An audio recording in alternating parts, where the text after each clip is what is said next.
This week on London Real, we have Rick Doblin, founder of MAPS, the Multidisciplinary Association for Psychedelic Studies. This would be a study with 24 veterans with PTSD who are given MDMA. When you have a traumatic incident, a lot of times because you have to respond very quickly and your life is at stake, or you perceive it to be at stake, that the memories don't get processed in the normal way that we process memories. They get sort of stuck. Under the influence of MDMA, with the fear response muted to the trauma, that you can remember the trauma to a deeper, fuller extent.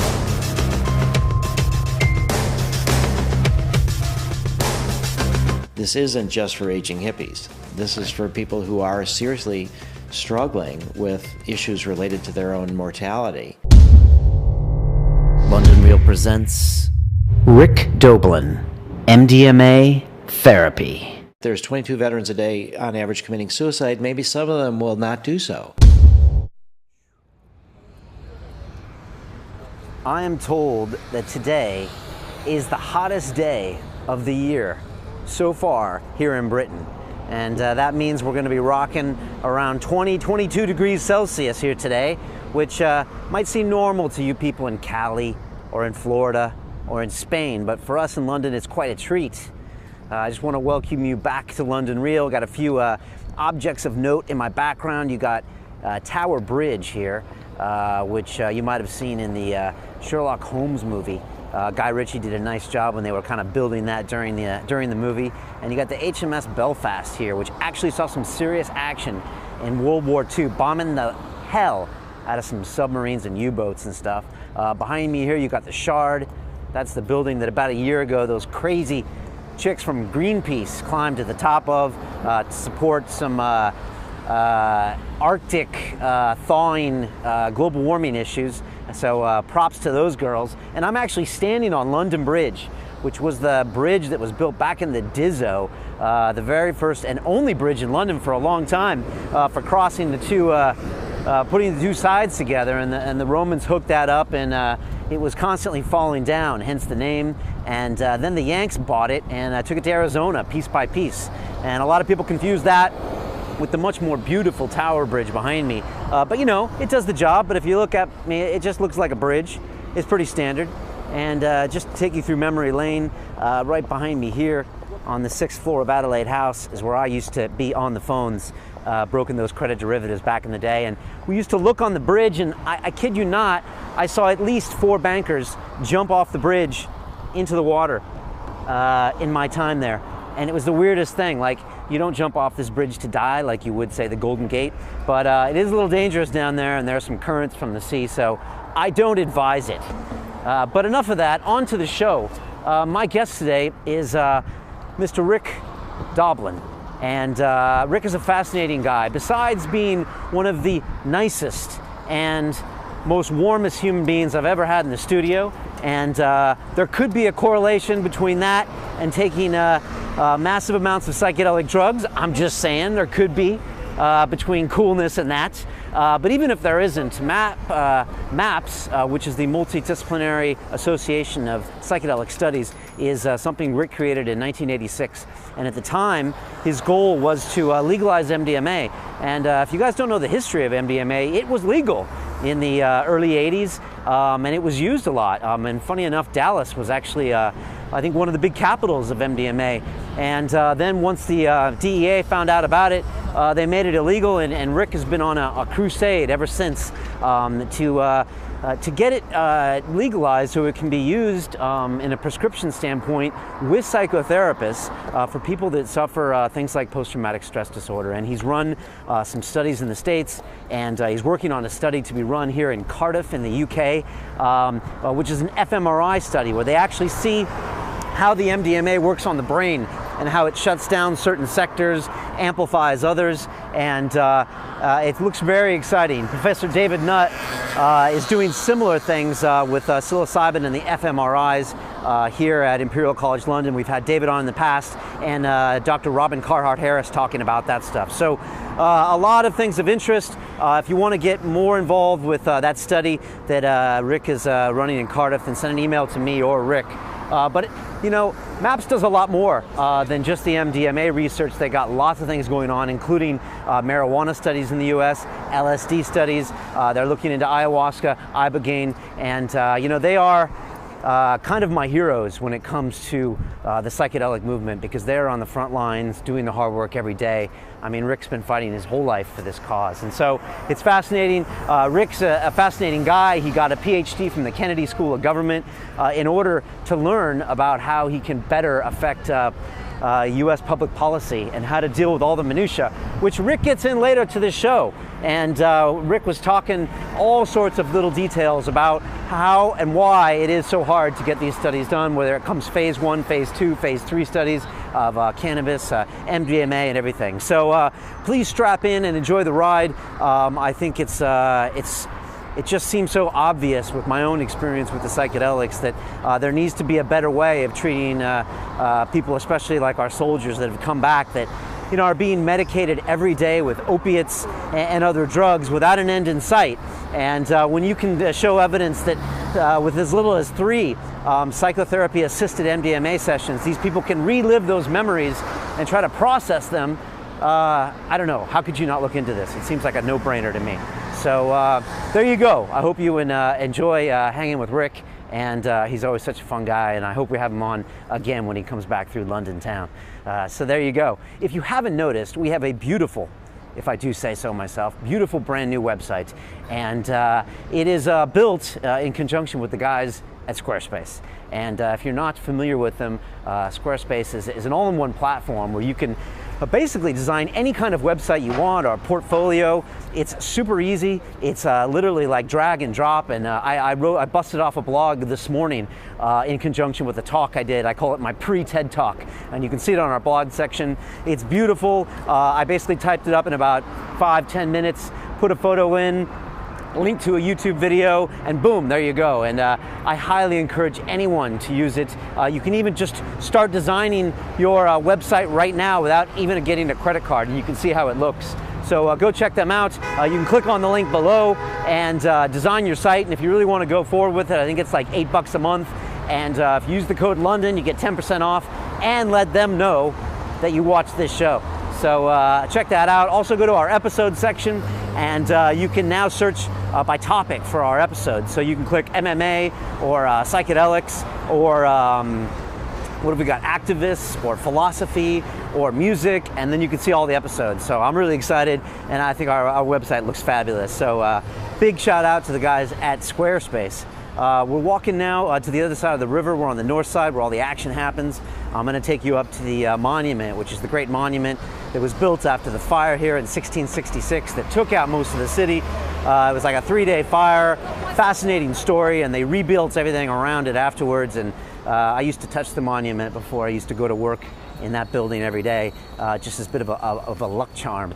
I posted a video yesterday. It turns out Jimmy Fallon from The Tonight Show gave a shout out to Bulletproof Coffee, and he was explaining how they make it. So, hey, Jimmy knows something that we knew all along. You know, these Bulletproof guys have got something going here. And if you don't know about it, Bulletproof Coffee is a coffee that's free of molds and toxins.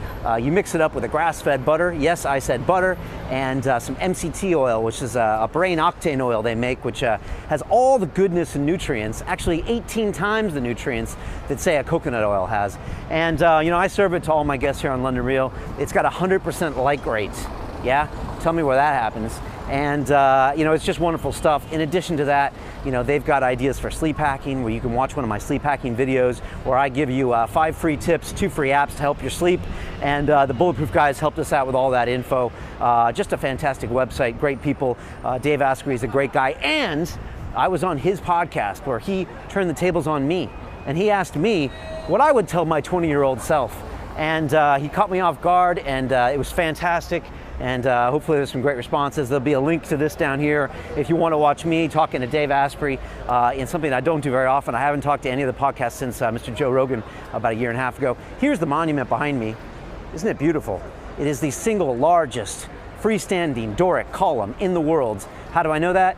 I don't even know. I used to come here every morning, so if you come into London, definitely check it out.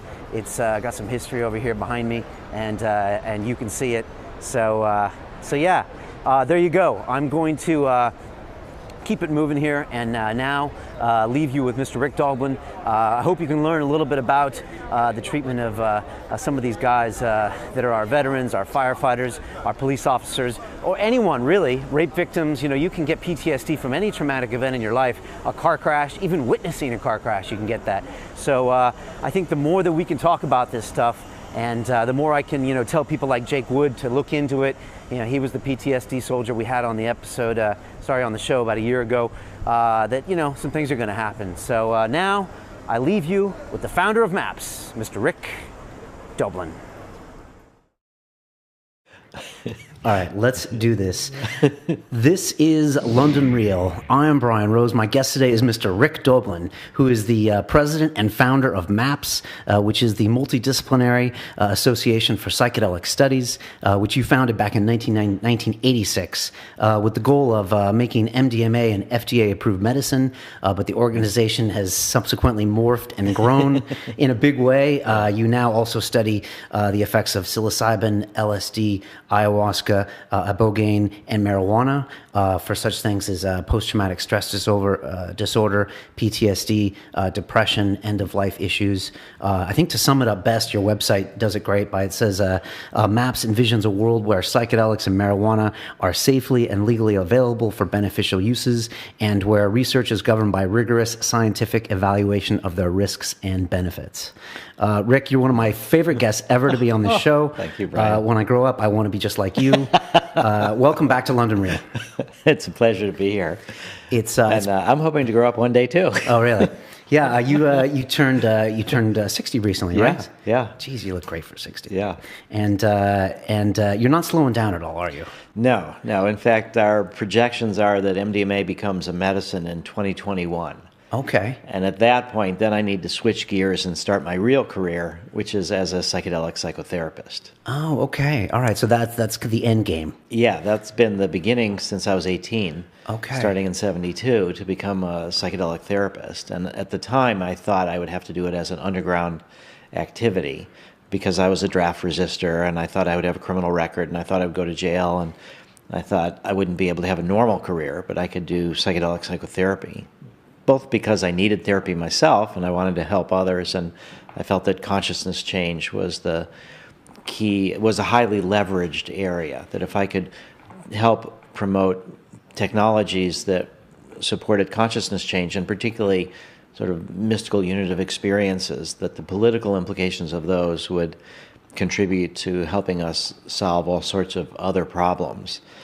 And luckily, when President Carter was elected president in 1976, the first thing he did when he was president, the very first day, was he pardoned all the draft resistors. So that's when I started thinking, maybe I can do this above ground.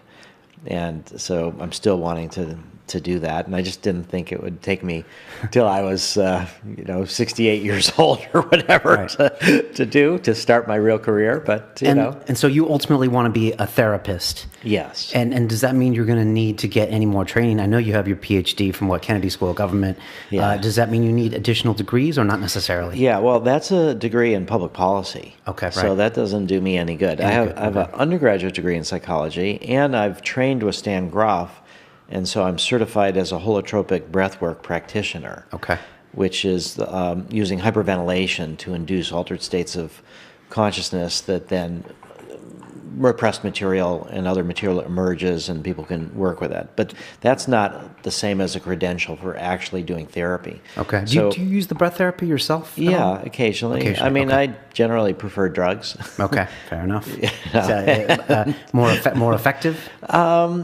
Well, there's, in a way, maybe we could say that it's easier in some ways and harder in others, because with the holotropic breathwork, I have a lot of admiration, because what you're doing is you're hyperventilating and you're encountering your own defenses. And then when difficult material emerges, you have to both continue to deal with it and then also remember to keep hyperventilating. Okay. So you're sort of consciously overcoming your defenses, which is very challenging. And so when you take a tab of LSD or MDMA or psilocybin or ibogaine or whatever, you don't have to worry about keeping the process going. Right. You've kick-started it with the pharmacology, and then you just have to surrender and open up to it instead of produce it at the same time. Right, right. It's always interesting to me when I hear people say I go into a flotation tank, and it's almost like being in a psychedelic trip, or I meditate and it's almost just like, well, it's actually quite simple just to get there if you want to get there.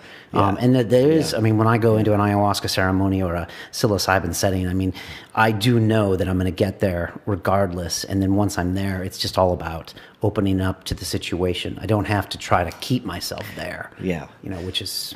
Yeah, although some people prefer it because then you're more in control. So if things get really difficult, you just don't breathe as deep, or you kind of stop breathing for a while and you focus on the emotion. So, and I've had many people tell me that they've gone deeper with the holotropic breathwork than they have with LSD. Okay. And it's because they're in a supportive environment. They're not doing LSD and drinking alcohol and at a party and distracting themselves with a million things. They're focused inward, and they're with people that are supporting them. So the model is there's a breather and then there's a sitter one-on-one. Okay. And the sitter's job is to remind the breather when they stop breathing, and also to protect their space so that they don't need to worry about anybody intruding or the phone or the door or anything like that. And usually it's done in group settings so that you kind of get energy from other people as well when people are releasing their emotions. So it's quite a important preparation for it. Stan gives lectures about the theoretical model of where the mind can go during non-ordinary states of consciousness. And so I think people have benefited greatly from holotropic breathwork. And I have incredible admiration for Stan and Christina to developing it, because here they had these powerful tools of the psychedelics, and then when the research was shut down in a overreaction to the psychedelic 60s, they found a way to continue. Right. Yeah, that's powerful that happened. For people that don't know much about you, I was wondering if you could just bring them up to speed with kind of maps. I know you guys have had some big successes this year with some real great breakthroughs. I know a pending marijuana study, some real success on your MDMA for, I believe it was some firefighters and post-traumatic stress disorder veterans, people. And I just wondered if you could tell us kind of how things are going in the MAPS world, and then why are you here? Why is London a stop that you've made now twice in the past year? And is Europe important to you guys?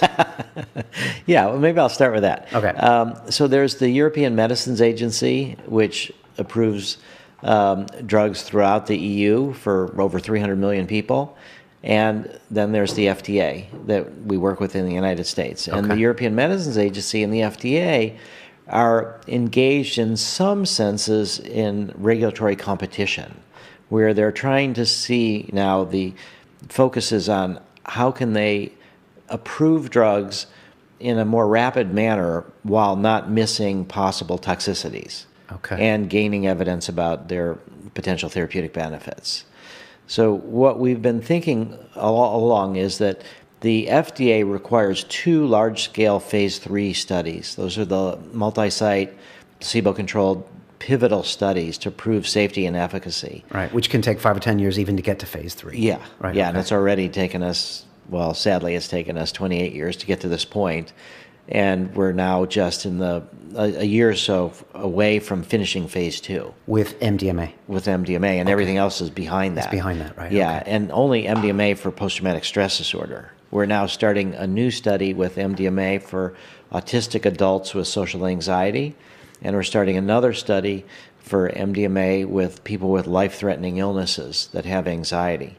So those are early phase 2. And those will probably be 5-6 years before we're ready to take them to phase 3. Wow. Long life cycles. Yeah. So the idea of Europe, though, is that if we can do one of the large-scale phase 3 studies in the United States and one in Europe, then we cross-submit back to the foreign studies are accepted by FDA if they review the protocols beforehand, and similarly for the European Medicines Agency. So for the same cost of doing 2 large-scale phase 3 studies in the United States, if we do one throughout England and Europe and the other one in the United States, for the same amount of money we get 600 million people more or less that we can use these drugs in rather than 300 million. Okay. And is there anything where you can actually make the two agencies compete against each other? I mean, Yes. maybe I shouldn't ask you this No, on camera. no. Okay. That's actually kind of one of the thinkings. Yeah, that there's the fundamental difference is that in England and the European Medicines Agency, because there's a lot of national healthcare organizations, they care about costs of medicines more than the FDA does. The FDA cannot look at cost when they approve a medicine. They can only look at safety and efficacy. Okay. But in Europe, there's more like comparative studies. Because the nation pays for it at the end of the day. Yeah. Whereas in America, it's handled by Private insurers. insurance companies. Right, okay. Yeah, so now there's kind of a focus on how do you get drugs to market sooner so that the costs and the time are not so great and we respond to patient needs. Also, how do you take drugs off the market sooner if they've been approved in a faster way, but then once you start ramping up and now hundreds of thousands of people take them, you find out that there's a 1 in 50,000 risk or something else. So there's an approach in Europe here that's called adaptive designs, where you're kind of learning as you're going. Okay. So there is a little bit of a competition as to which agency can move drugs through the system faster, particularly for what's called breakthrough therapies. And those are drugs for serious or life-threatening illnesses for patients for whom other medications have failed. Okay. And for PTSD, that's exactly where we're at. It's serious, life-threatening. There's a higher incidence of suicide. Suicide, right. And at the same time, we work with people that have failed on finding relief from the current available pharmaceuticals. There's only 2 that are approved for PTSD, Zoloft and Paxil, and neither of them are particularly effective. So what we're hoping is to do a study here in England, particularly with fMRI, with veterans who, this would be a study with 24 veterans with PTSD who are given MDMA not directly as a therapy drug, but to understand what happens while they're under the influence of MDMA and go in an fMRI scanner. Right. Smells like David Nutt to me. Yes, David Nutt's involved in this. He's like the big guy that uses fMRI. They've had the psilocybin study here. Yeah. Is that his thing? Is that his niche? He's the editor of the Journal of Psychopharmacology. He's an incredible neuroscientist. And Beckley Foundation with Amanda Fielding has worked with David Nutt on some of the studies with psilocybin that they're doing with fMRI. And so I just spent the last day with Amanda at Beckley Foundation. And last night we kind of had a breakthrough where this study in England is about 188 pounds over 2 years to do this 24 subjects. 188,000 pounds. Oh, yes. Okay, Excuse me. Sorry. All right. Yeah. Okay. I know the pounds are worth more than $1, but not that much more. Not that much, right? Yeah. So over 2 years, 24 people, 188,000. Yeah. Okay. So MAPS and Beckley Foundation have agreed that we're each going to pay 25% of it. Okay. And then we're going to try to see if we can raise the other 50% from donors. I'm here for a screening, the London premiere of a documentary called Neurons to Nirvana. Yes, I saw the trailer for that. It looks very interesting. It's about the use of psychedelics in treating medical disorders. Is that right? Well, but it's more about consciousness shift and how the world is in a crisis, and a lot of it is because of narrow thinking and people identifying themselves with limited parts of who they are. So they would identify themselves as part of their religion or their nationality or their gender or their race. Or their football team. And then there's the us and them, and then that leads to dehumanizing others and not being sympathetic with others and greed. And so it's a real macro look. Yeah. At the effects of psychedelics breaking down some of these barriers. Yeah, and through the psychedelic unit of experience, which people, you sort of move through certain levels of consciousness, and with psychedelics, usually the first is kind of certain perceptual changes. Not so much with MDMA, but with the classic psychedelics. There's more visual changes. People's imagination is more fluid. Their ego processing is breaking down. That's what David Nutt and Robin Carhart Harris discovered with psilocybin, Right. that it reduces activity in the default network, which is the filtering process. Which was kind of surprising. We had both of them on the show, and I know people would always think that your brain would get more active, but it turns out it becomes less active, or the orchestration it stops happening between these different parts of the brain. Yeah, well, the default mode network is sort of synonymous in a way with our ego. Okay. And with the things that we need to do as a human being in the world getting through the day.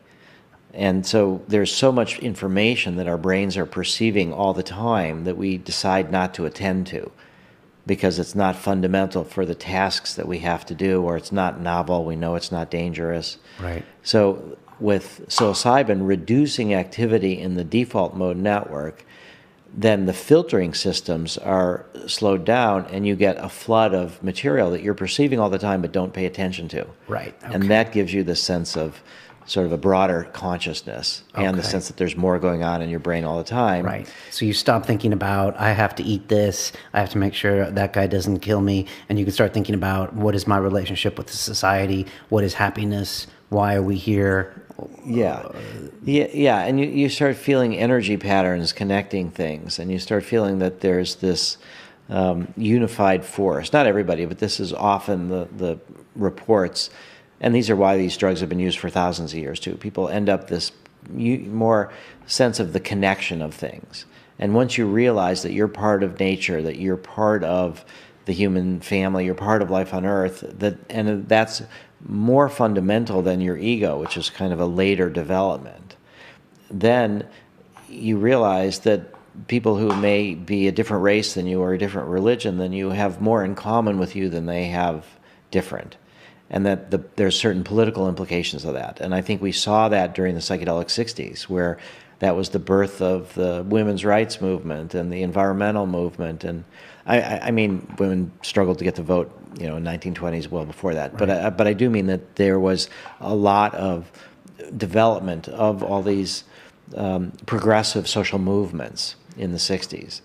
And a lot of it came from when psychedelics go right, when people had this unit of consciousness and what that meant to them. Right. I listened to a lot of old Terence McKenna lectures, courtesy of the Psychedelic Salon, Lorenzo over there. He keeps finding these lectures. It's like Terence never stopped talking in a weird way. I know you knew Terence back in the day. I know he had his own opinions on MDMA. You didn't agree with a lot of them. No, I didn't. But he had a romantic notion about if it's from nature, it's good, and if it's from the lab, it's not so good. Right. I'd like to think he would have changed his mind by now.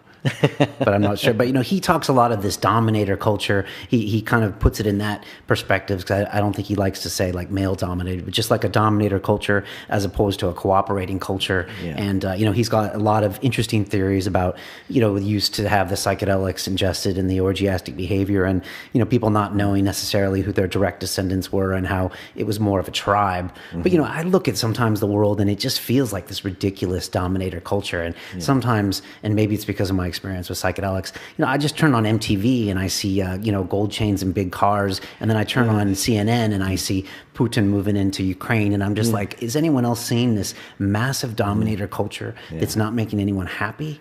Yeah, I don't know. Yeah. I think tens of millions, hundreds of millions of people are seeing it, and there's this growing sense about economic inequality and. And also you could say the good side of global warming and climate change is that people realize that the problems we have transcend normal national boundaries or religious boundaries. And so we have this growing globalization and this growing sense that the challenges that we face require solutions that will involve cooperation among people who are nominally different from each other and live in different countries. And so I think there's, on the one hand, a growing sense of crisis, environmental crisis, economic crisis, military crisis, and at the same time, the sense of our interrelatedness and how we have to focus more on the human aspects of cooperation. And also, we read about the incredible technological developments that have been in terms of energy, new sources of energy, new sources of food, new sources of products, so that it seems as if the planet is capable of supporting the number of people that we have if we had a more equitable distribution of resources and a more sustainable society, and we focused not so much on perpetual growth, but on providing for basic needs in ways that last a long time and give people actually more leisure time. But the idea there is that there is an opportunity, I think, for the unit of consciousness, for the psychedelic experiences to be integrated into our culture now. There's a great need, whereas during the 60s it was so new and so novel, and in many, many different ways our culture wasn't prepared for it. Right. I've heard this talked about, and it was the tune in, turn on, drop out. Let's walk away from the rest of society. Let's do our own thing. Let's not integrate it. Yeah. There were a lot of things that were potentially done wrong, right? Yeah, I Even think people so. talk about taking psychedelics in a very egotistical way. I've read old documents about that, where it wasn't all about this, ayahuasca, big tribal love. It was ego trips and a lot of being used for bad purposes, or I don't know, maybe this is just anecdotes. Even it's still that way too. There's a lot of shamanistic approaches that are about power and not so much about healing. Okay. This is, I did not expect you to talk about this stuff today because, so much of what you do is, you're at the front lines, you're like on the front lines in the hand-to-hand combat, battling these big organizations trying to get these trials done. Yeah. If people had any idea the kind of work you do to get to phase 1 to phase 2 and slow, all of the slowness, the fact that the federal government was against any kind of marijuana studies for a long time, which would seem so counterintuitive based on some of the states' legalizations. But it's interesting to hear you talking about psychedelics in a really worldly macro sense. Is this new for you? Or? No, this is what motivated me as an 18-year-old. All right. But then you get down to practicalities and what's your strategy and what's the next step. And, for me, the whole Kennedy School of Government at Harvard, trying to get my master's and PhD, that was about trying to find practical steps to build bridges between this sort of idealistic, visionary, hippie-ish kind of thought that if we can promote consciousness change and help people move from fundamentalist perspectives to more mystical perspectives and more tolerance, that the keys to human survival are here in our hands. We have the technologies, but we don't have the social skills or the spiritual basis to really manage what we have well. So that's what made me think that when I was turning 18 and was this draft resistor, and what would I devote myself to?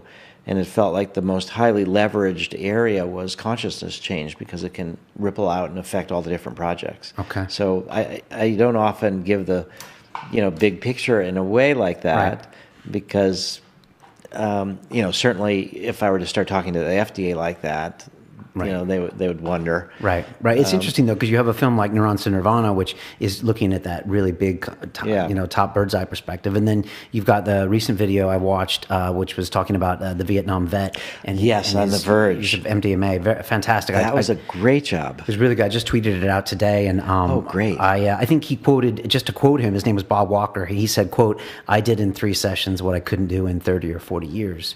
Yeah. And it's a great little documentary. It starts out, he's in the diner with I think some of his Vietnam vets, and they're just like, there's no cure for PTSD. These memories are always going to be there. There's nothing you can do. And he goes on to talk about his story of MDMA and some of the studies that you guys are doing. We did have some meetings at the Pentagon where we were talking about working with MDMA with active duty soldiers.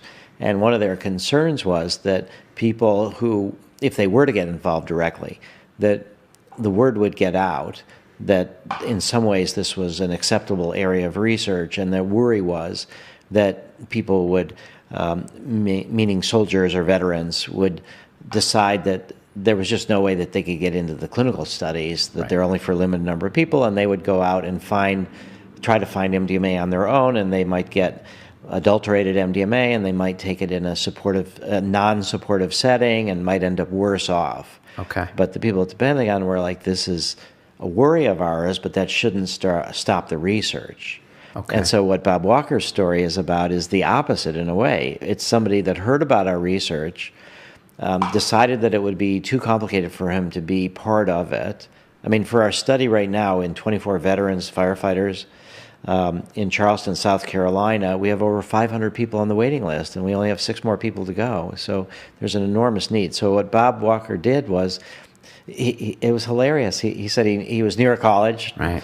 So he found MDMA on his own, and then it helped him. And then he found out an underground psychedelic therapist and had 3 sessions with them, and that helped him. And now he's cured of his PTSD. And it's actually 50 years, not 30 or 40 years, because he was in Vietnam in 64, 65.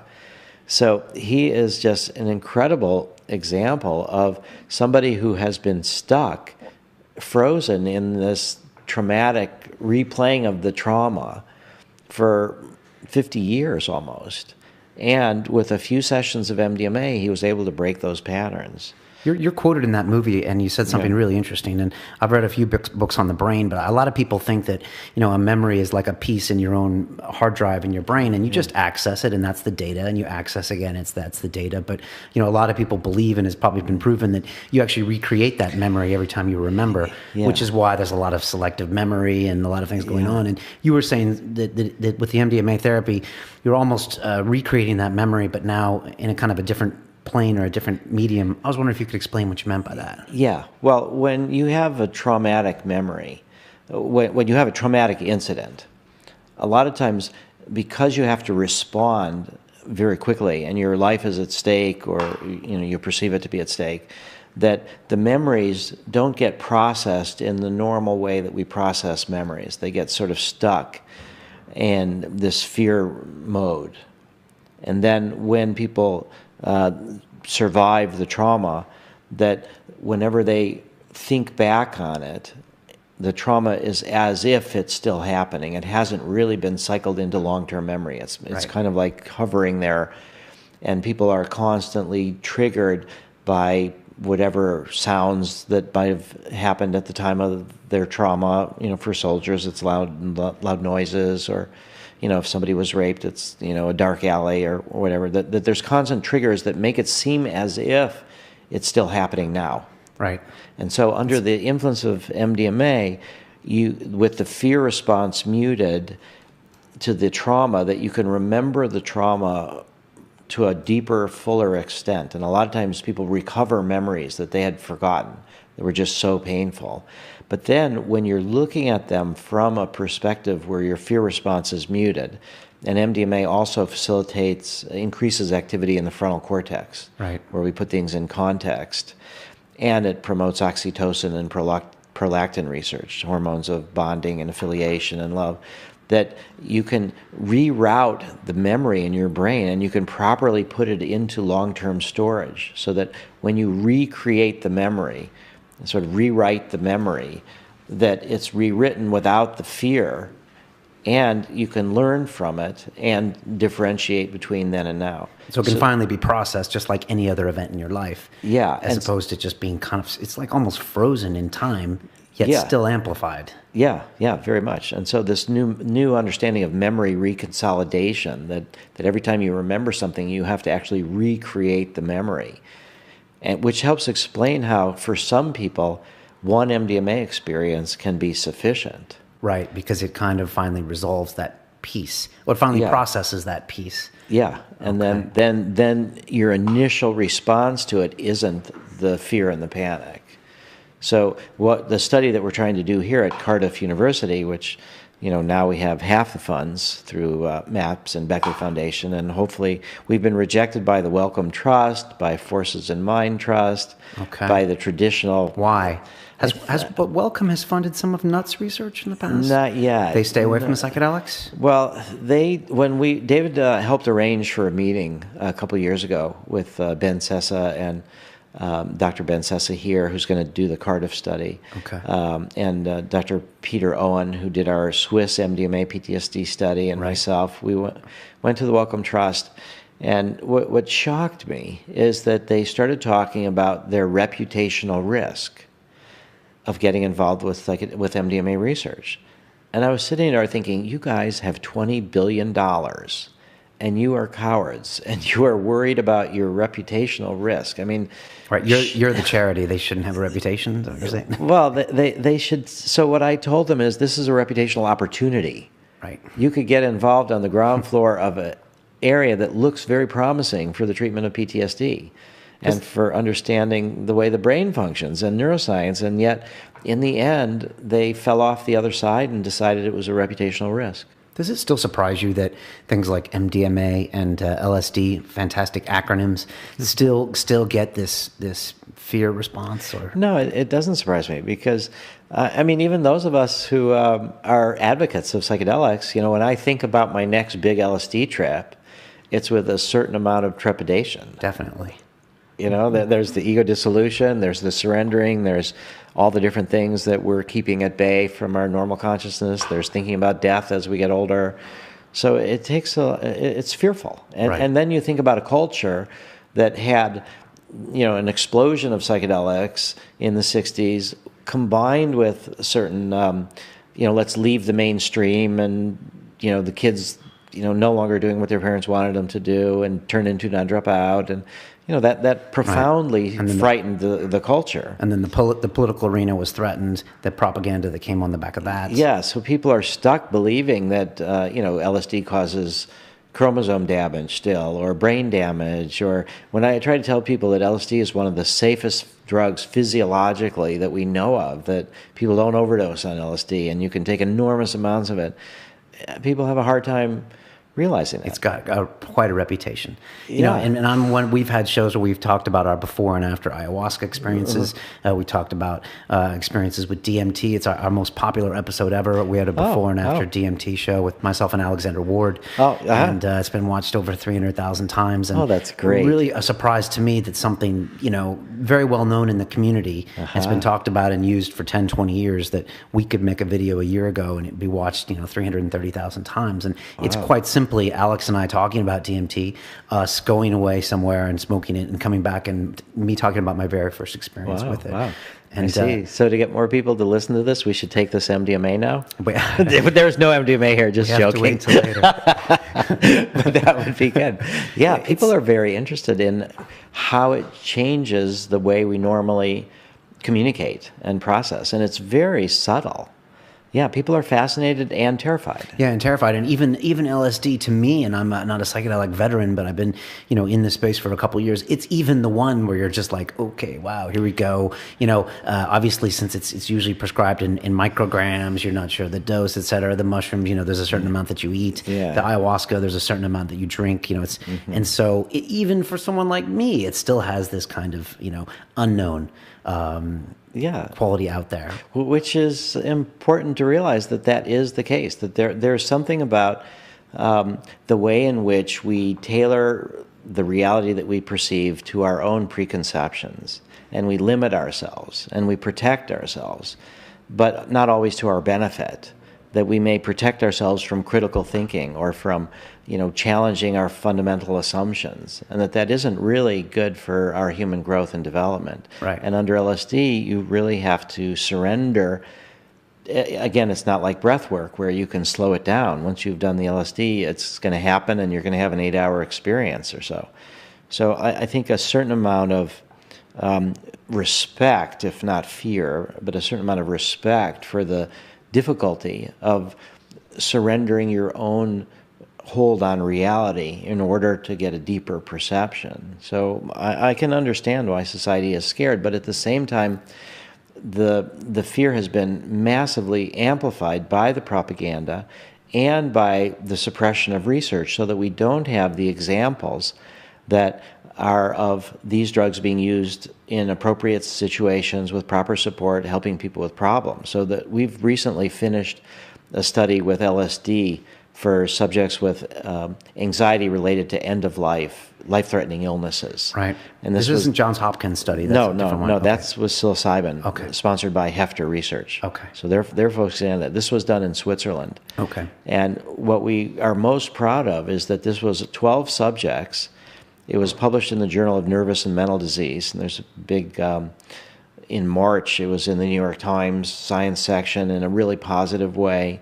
So this was the first study of LSD in over 40 years, looking at its therapeutic use. And what we're most proud of is that 11 of the 12 subjects had never done LSD before. Okay. So we're showing that this isn't just for aging hippies. This is for people who are seriously struggling with issues related to their own mortality, and that in a supportive setting, LSD, and we used 200 micrograms, which is not an overwhelming dose. When Albert Hoffman first did the first planned experience with LSD, he took an amount that he thought would be smaller than anything known at the time and probably would have no impact on him, and that was 250 micrograms. Okay. And so and he had a life-challenging experience, thought he was dying, and went through all sorts of experiences and ended up feeling ennobled and enlivened by the whole thing. But, they took milk as an antidote. They thought that would help slow down the LSD. They didn't really know. But that what there is this sort of sense that at 200 micrograms, you're bordering on the ego dissolution and the default mode network being, pretty completely suppressed, and this flood of material. So I think what we're sort of saying is that the society that we live in, a lot of times when people feel challenged, when their religious beliefs are challenged or their sense of superiority is challenged, that instead of looking more deeply and accepting a lot of the limitations and broadening their worldview, they end up blocking and then projecting out. So we see that most horrifically in World War II, where it's the Jews are the evil and the Germans are all good, and they're projecting their shadow out on others. So I think the work of psychedelics, the work of becoming more mature, is the work that our culture needs to do in order to face the challenges that we have. And we don't have a lot of emotional tools to facilitate that process. And that's where I think the emergence of this psychedelic renaissance, where now research is permitted again. There's more research now than at any time since the late 1960s, right, with psychedelics. And I think it's very promising. And at the same time, what we're hoping to do is to show people, and this is where I would say I differ with Terence McKenna. Okay. So that Terence had this idea that somehow or other these ideas that are catalyzed by psychedelics are inherently corrosive to ordered systems of government and ordered society. That we're always going to be tearing down the old and building the new, and that there's going to be a tension between the existing society and the sort of psychedelic scouts, okay, the psychonauts that go out to explore consciousness, and that there would be this inevitable suppression and tension. And that was kind of the view in the 60s too. Right. And so I think what I'm trying to demonstrate, and what I believe a lot of people are able to live out through their lives, is that people can have these psychedelic experiences and return home to their families and their work, and that they don't have to go off live on some remote island, or they don't, that we can have these awarenesses and live in society, and we can have a society where it's a healthier society, challenging its assumptions but growing in an organic way, and that the psychedelics will be an essential tool right, for that. And if we look at the spread of ayahuasca throughout the Western world right now, not only as a tool for religious ceremonies and spiritual ceremonies, but also in kind of more quasi-therapeutic contexts, we see it's like with the gay rights movement, where people always knew gay people, they just didn't know they knew gay people. And right, once gay people started stepping out, then you think, wow, you can actually be, more or less normal, healthy, happy person and be gay. So it's like that now with psychedelics, but we're behind the curve. So that if the people in England who had taken ayahuasca or psychedelics and were making major contributions to society could just raise their hands, people would be shocked. Yeah, and I've heard this from many guests that have come on here, and the advice has been, and it might have been it was yours last time you were here. Yeah. You said come out of the psychedelic closet, and it's something I have tried to do in the last couple of years, and it's been difficult every step of the way for me. It's just because you think that there's no going back. You think I used to work in the banking world. I'm like, there's no way they're letting me back. But the more I come out, the more, the percentage of guests that have sat in that chair that have either tried ayahuasca or are going to try it is shockingly high. Yeah. And we had 6-time Mr. Olympia, Dorian Yates, considered one of the greatest bodybuilders of all time. And an hour into the show, we're talking to him, and he's like, yeah, I drank ayahuasca when I was in Brazil, and I smoked DMT all the time. And, our jaws dropped. I have a UFC fighter in here, Dan Hardy, and he is talking about how it's an important part of him as a fighter, taking these psychedelic drugs. And, it's the opposite of what you would expect, especially if you think it's this tune-out society, he can use it and also still punch people's heads for a living, and it's very complementary to his life. It also sort of questions the idea, challenges the idea that this is all about peace and love, and that you have these experiences, then we all become sort of naive, defenseless people that the real hardcore is going to take advantage of. Right. So it's not that way. I mean, it really is not that way. And there are some of the veterans, that work with MDMA to deal with the trauma of what happened to them during the war. And so part of the concern was, is everybody going to become sort of a peace-loving, disarmament now kind of person? And we don't find that either. Right. Although we do find, I think, that many of the people who have been in our studies with veterans with PTSD, as a result of the MDMA working through the traumas of being involved with friends getting killed and killing people, that they become more willing to postpone military action until the last resort. They don't become pacifists. At least we've not seen anybody really become a pacifist. But what they do say is that as they have developed their ability to navigate their own emotions, that conflicts that previously would reach a point where there was no next steps, they were all blocked, and then you move to violence. Right. Either against others or yourself. Right. There's 22 veterans every day on average committing suicide now. High numbers, yeah. That they're more willing to engage in negotiations and again see violence as a last resort. And so I think that's the kind of impact as a culture, if it were more widespread, that we would see, is that we don't ignore the fact that we live in a dangerous world, but that we don't resort to violence without it being other efforts have been tried for negotiations. And I think I did some work I talked about before with Robert Mueller, who was the Assistant Secretary General of the United Nations.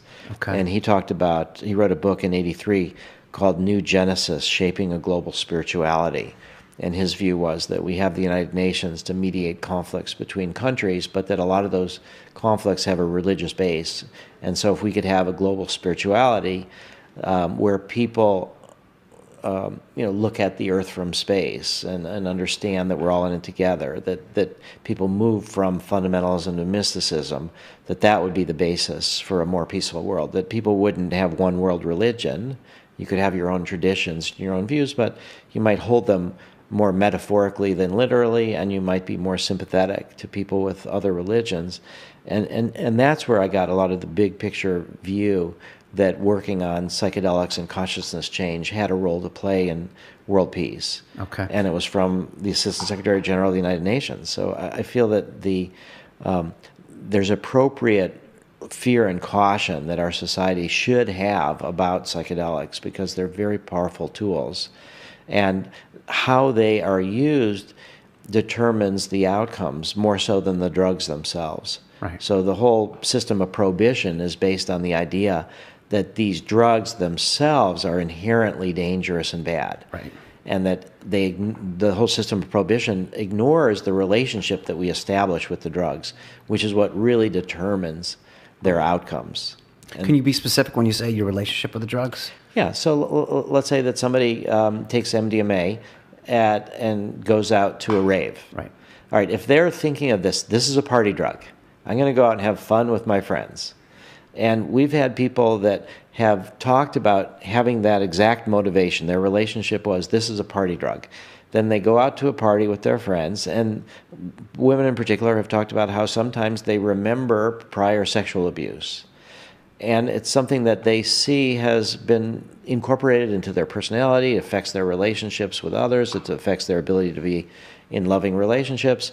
And if they're just there with a bunch of friends and they think this is a pretty heavy topic to talk about, and my friends really are just here to party. Right, and it's loud, and there's 1,000 other people around. Yeah. So then they stuff the feelings. Right. And they end up worse off than before. Right, and then they become the parent who's 50 who says MDMA is a party drug. What are you thinking? Yeah, very much. And they end up, in large ways too, not aware. Because we're only now really starting to get a lot of media about the therapeutic use of these drugs, that people sometimes in their mind only think of them as a party drug. They only know about ecstasy or Molly, but they don't know about Atom, which was the code name when MDMA was a therapy drug in the middle 70s to the early 80s. So that the context that you bring to the experience is more important than the drug itself. The power of the mind can tailor and shape things more so than we realize. Right. And so if your approach to MDMA is, I'm going to take this as a party drug, and I'm going to go to this party and have friends with my, party with my friends, but if something more serious comes up, I will take that as an opportunity and as a sign that I need to work on deeper issues. And we've had some situations where people have been like that, where they've said that they went to a rave, prior sexual abuse came up, but they were with friends that supported them in sort of focusing in on that, which isn't reckless partying, but it, or even fun partying, but is something very sober and problematic. And then they can often work through it in the next hour or so and then go back to the party. So that the attitude really makes the difference. And if our society sees these things as the sign of losing control, that you take these drugs and they weaken your control, and that we need our control to function in society, to not rape and pillage and plunder, then people resist the introduction of these drugs and they think about criminalizing them.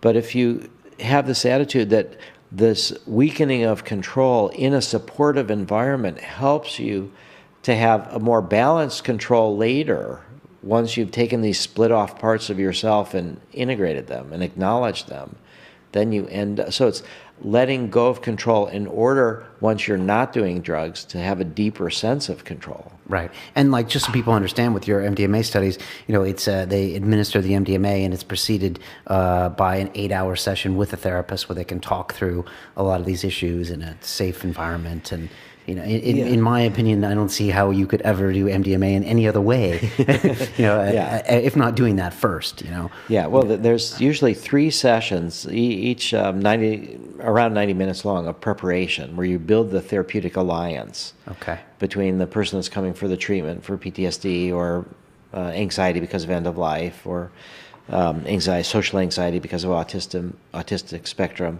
That you get to know the therapist, they get to know you, and we always use a male-female co-therapist team. Okay. And we feel that people get regressed to childhood sometimes in certain moments of the Because it's a MDMA. parental model? It's kind of a parental model. Okay. It's also, there's several reasons for it, but one of them is that the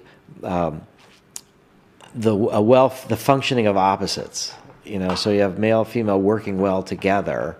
That can help people feel reparented in some ways. And it could also help them to realize that if they can have sort of a union of the opposites inside themselves, that if they can accept the fact that we're all these polarities and we just are on one level or another, right? But that inside every man is female sensibilities to some degree and vice versa, that if they can see a model of successful communication between the 2 co-therapists, then that they can adopt that with themselves, and then also they can project onto parental issues onto one or the other. Plus, it's a sense of safety. So a lot of times for post-traumatic stress disorder, we're working with people who survived childhood sexual abuse or adult rape and assault, and to have a male-female team makes them feel more comfortable than if it was just a male or sometimes perhaps just a female. Then the other is that there's 8-hour sessions. So it's a very long time, and sometimes one person needs to go to the bathroom or get something to eat or just take a little break, and so you always want somebody there with them. Okay, and you're on phase 2 there in the States with those studies, and those are proceeding? Yeah. So what we're talking about is sequence of studies and leading towards FDA approval and European Medicines Agency approval around 2021. Okay. And the basic scenario is that first off, you do with the drug, trying to make what pharmaceutical companies do to make a drug into a medicine is you first off develop some molecule, then you do preclinical studies in animals and you get all sorts of toxicity information. Then you start with humans who are healthy volunteers in what's called phase 1 studies. And that's where you look at toxicity and you look at what does the drug actually do. Now, if it's a super toxic drug like anti-cancer drugs, you don't start in healthy volunteers because it's so toxic. Right. So those are like phase 1A studies where you start actually with patients. But that's rare that the drugs that you want to test are so toxic that you can only work with patients. So in general, the phase 2 is where you start the small pilot studies with the patients, and you're trying to figure out the doses, you're trying to figure out what's your treatment method, you're trying to figure out who is your ideal patient population, and you're trying to figure out methodological issues, like how do you do a double-blind study? Right. You know, how many times is this a drug that somebody gets every day, or do they get it once a week or once every month? Like in our MDMA studies, usually it's once a month. Okay. So you figure all this out in phase 2, and you're also figuring out the magnitude of the effect and the variance. Right. So how strong of an effect is it? How easy is it to see the signal throughout all the noise? And that helps you design the statistics to figure out the phase 3 studies and how they should be.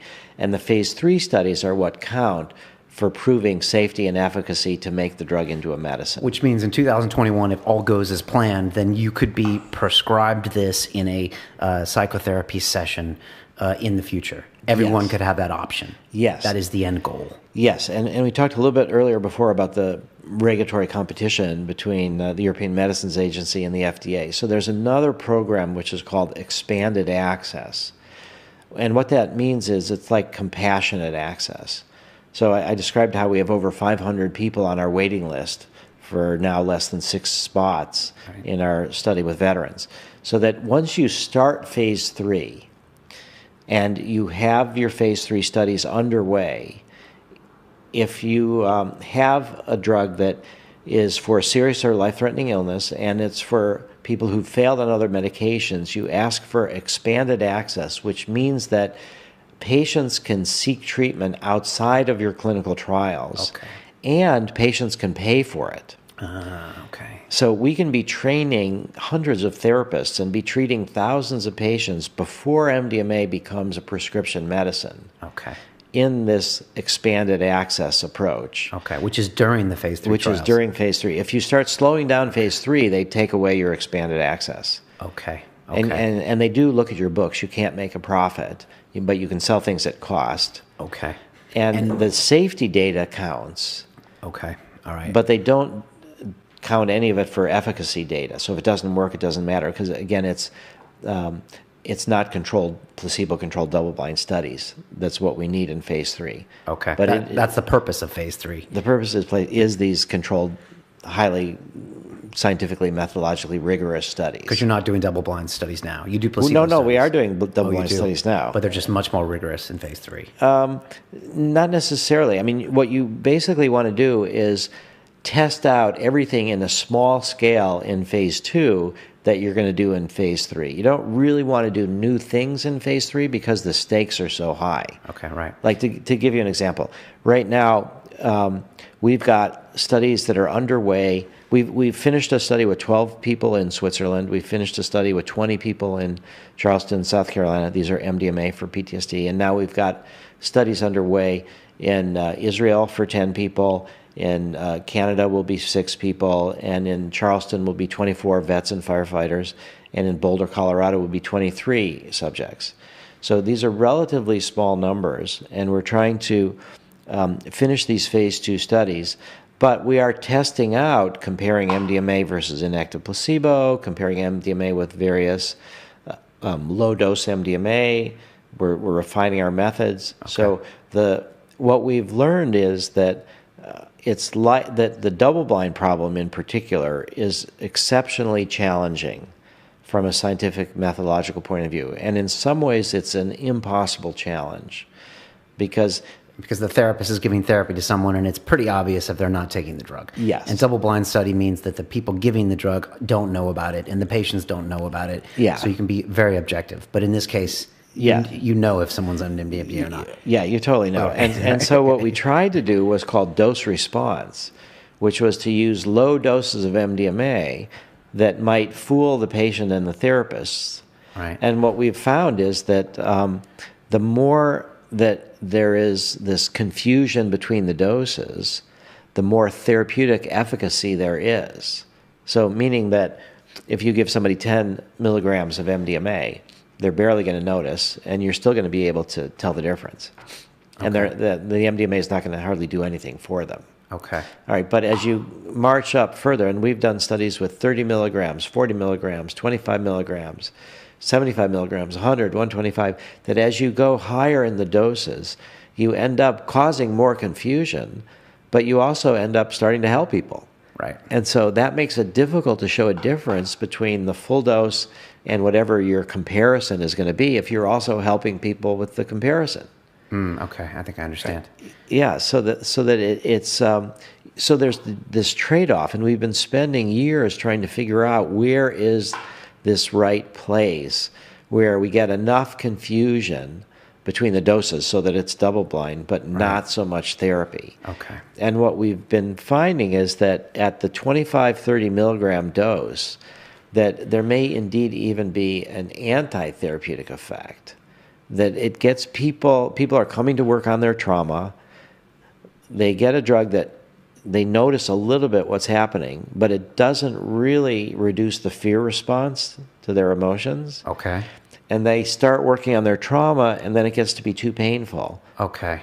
And so this is the problem with the traditional non-drug psychotherapies for PTSD is when people start talking about their trauma to work through it, it's just this trigger that it's like it's happening now, and they can't do it. So you're potentially doing damage to some of those patients by bringing up those subjects without them having a sizable enough dose of MDMA. Yeah, sometimes it gets to be difficult for them, and some people want to drop out of the study. Right, okay, and that's where it becomes... Okay. Yeah, and there's large numbers of people that drop out of prolonged exposure and cognitive processing therapy, which are the non-drug psychotherapies for PTSD. So when you have people that are... dropping out, it's not a fair comparison in a way, and particularly if it's anti-therapeutic. So what the FDA has said to us, and what I, for the longest time, I've had the view that we wanted to be the opposite of the pharmaceutical industry. Yeah.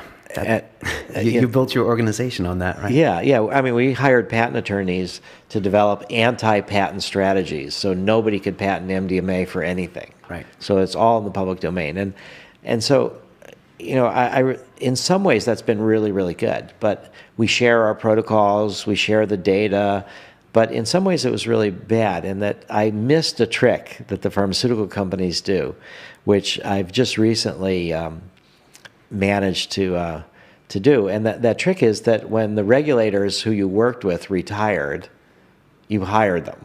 Okay, all right. So I never even thought of that. That's what, we always talk about how the revolving door of regulators to industry. Right. And how that's kind of a bad thing. And right. All right, so it turned out that the person that was the head of the FDA Division of Psychiatry Products retired.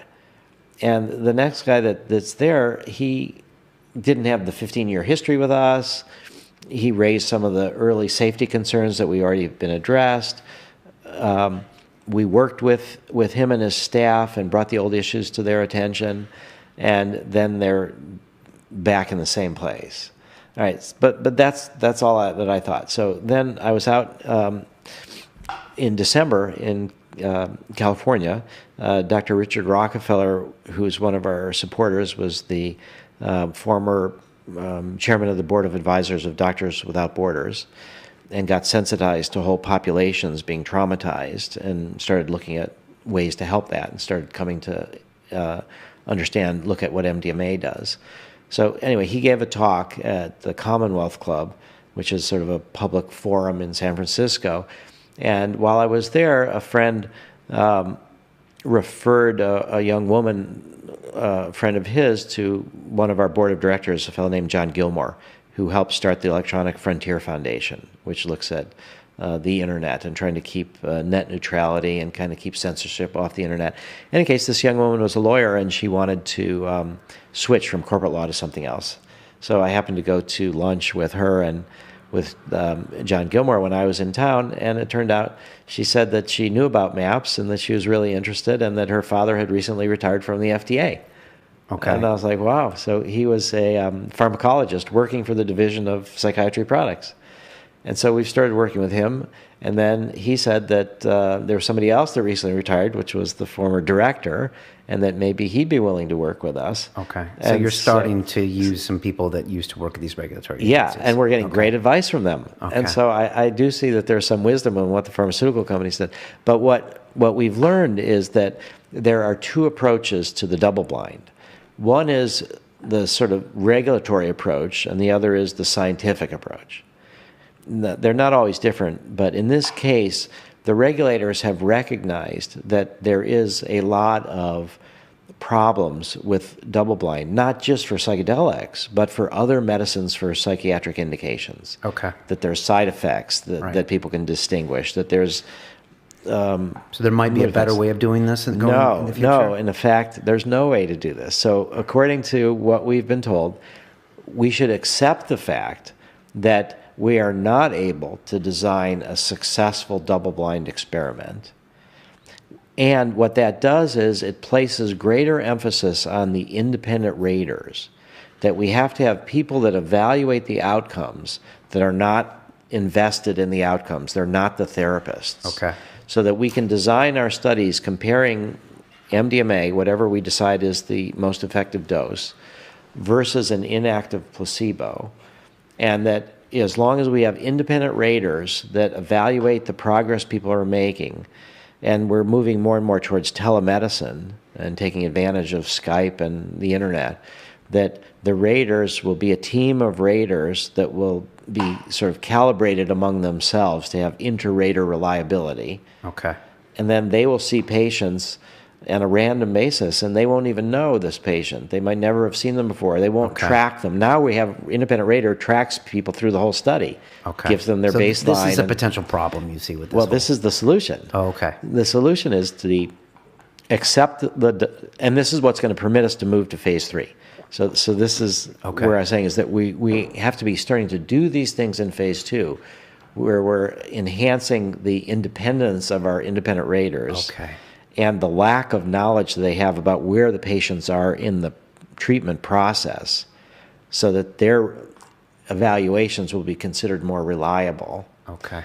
And then that will be the antidote to the problem of trying to do a successful double blind. So it's like almost you're building this huge infrastructure in order to be able to welcome in this potential phase 3, and it not only involves therapists that have to be trained in this MDMA administration, but independent raters and this whole other piece. Yeah, well, there's a lot of things. And you've always known this. You've been building infrastructure for years, Rick. Yeah, but it keeps getting more complicated, which is things that we thought were fixed turn out to be variable. Right, okay. And then we have to control them. Okay. So we're controlling more and more things. That's why they pay you the big bucks. That's why they pay me the big bucks, yeah. Although I would say that I finally got my salary, I finally got my salary up to $75,000 a year. Congratulations. And that is a lot of money. And, I think, maybe with a Harvard PhD, I should be able to do more. But what I really, I love to do this. And so it's not, I have to have enough to send my kids to college and do stuff. But it's not really about the money. And fortunately, my wife is one of those successful women who earns more than I do. And I'm like, not...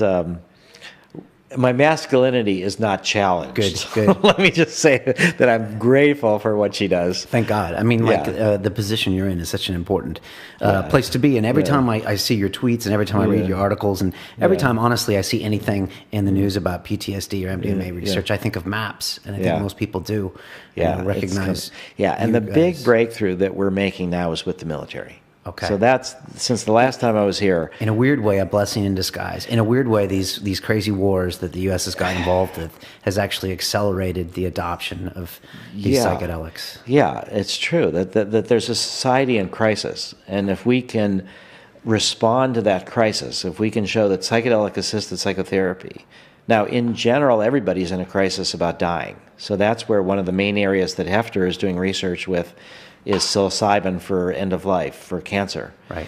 We're broadening not just cancer, but life-threatening illness, and we've just finished the LSD study, as I described, and we're starting one with MDMA. But so we need to show, by virtue of the fact that psychedelics have been suppressed for so long, that these have useful benefits to the mainstream, to the very people that are suppressing these drugs, that they're hurting themselves. So you need to, you're saying that the soldiers is such a small percentage of the population that you need it's something to appeal to everyone, which is end-of-life issues, to make, to make a next step? I think we need a series of areas, and the other main one is the treatment of addiction.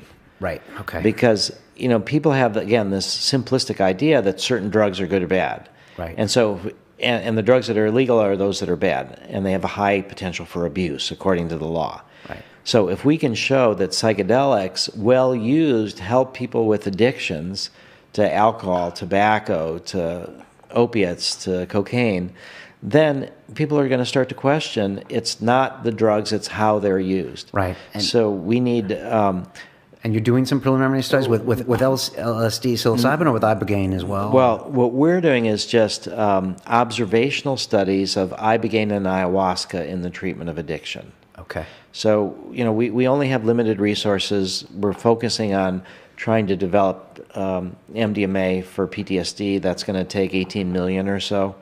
18 million? From here to the finish line. Okay, dollars. Dollars, okay. Yeah, not pounds, dollars. And we do already have about 6.5 million of that we've received in bequests. Okay. So, we've got 1/3 of what we need. Okay. And the more that we get positive data, the better. And the breakthroughs with the military are hopeful because what we're trying, even though the veterans are a small percentage of the population, they're held in high regard by most of the population. Right. And there's the perception of a national scandal and a national obligation to provide proper health care to people who risk their lives for the country. Right. Yeah, no, it was perfect. When you were here last time, when you take an MDMA study of a firefighter, I mean, it's almost the most marketable study you can give, because you take something that doesn't have an LSD history and buzzword. You take someone that, is revered by the society, and it must be a much easier study to get pushed through. Yeah, very, very much so. And so that's been part of what I learned at the Kennedy School, is this sort of strategic analysis of how you choose the patients that you work with, and how you choose the drug-patient combination, and then how you try to communicate through the media and through the regulatory agencies and others what we're doing. Right. And so you're selling at the end of the day, like everyone else. Yeah. But before we've got a little bit of time left, you had a breakthrough this year with a marijuana study, and I know it's something that last time you talked about. You were kind of throwing your hands up, and you were like, "This isn't going anywhere," and it's frustrating. And I was just wondering what's going on with that. Yeah. Okay. Let me, before I backtrack, I'm not sure quite how much time we have, but I just want to say the breakthrough with the military. Okay. And then we'll do the breakthrough with marijuana. Yeah, we got a half hour. So. Okay. Good. Okay. So the breakthrough with the military has been, again, through Richard Rockefeller, through his cousin, Senator Jay Rockefeller, who's on the Senate Veterans Affairs Committee, and through this massive sense of crisis. And so what Senator Rockefeller has done is met personally with the head of the VA, and urged him to look into MDMA research, and written letters to the Assistant Secretary of Defense for Health Affairs, somebody who has a $50 billion budget, and encouraged them to look at MDMA. So because there's such a high rate of suicides of veterans, 22 on average a day, because there's such a national crisis. Finally, after over 20 years, we've been able to get the cooperation of the Department of Defense and the VA. And so what the VA, we've now got 3 different studies that we're trying to develop where MAPS will fund small proof of concept studies, and then the data will be used to submit for Department of Defense grants for these studies. So one of them is a couples therapy approach to treating PTSD that's been developed, where one of the couple is a vet with PTSD. Okay, and we have the ability from the FDA to train therapists by administering MDMA to them in a scientific protocol, and we gather certain information about healthy volunteers taking MDMA in a therapeutic setting, but we can train therapists by giving them MDMA. And so we've now started to train VA therapists by administering MDMA to them. Wow. You can do that legally? We can do that legally. Okay. Yeah, and then once they've experienced MDMA, they can better understand how to blend their approaches that they've developed without drugs with MDMA. How do we blend them? Okay. So we're now working on blending MDMA with a couples therapy approach. Right. And wow, it's exciting. That's exciting. And then there's another approach, which is prolonged exposure, where people are trained to talk about their trauma and talk about it over and over and over and over until they're desensitized to it. Okay. Now, the problem with that, it works for some people, but the problem is that a lot of people are re-traumatized, and you don't fully learn from it. With MDMA, people remember more of the trauma with the fear reduction, and they have a better sense of what really happened to them, and you can learn more from it that way. But prolonged exposure does work for some people, and because there's this high dropout rate, the people who are doing prolonged exposure, some of them, are interested in blending it with MDMA. And maybe MDMA will give people enough of training to work with the pain that then they'll be able to go through prolonged exposure. Okay. And maybe that will be more efficient and effective than our approach, which is 3 sessions of MDMA with non-drug psychotherapy every week over a 3.5-month period. If there's some way to give somebody MDMA experience, it lasts 8 hours, maybe 4 or 5 hours they do prolonged exposure, and the other time they leave people free to wander in their minds as they will in our non-directive approach. You know, maybe there's a way to enhance it. We don't know if that's the case, but we're willing to fund a pilot study with prolonged exposure. And then there's another therapy called cognitive processing therapy, and some of the people that have developed that through the military have said that they want to see if they can take their treatment-resistant subjects and administer MDMA to them. Okay. How many years before the Department of Defense cuts you a check for an MDMA study?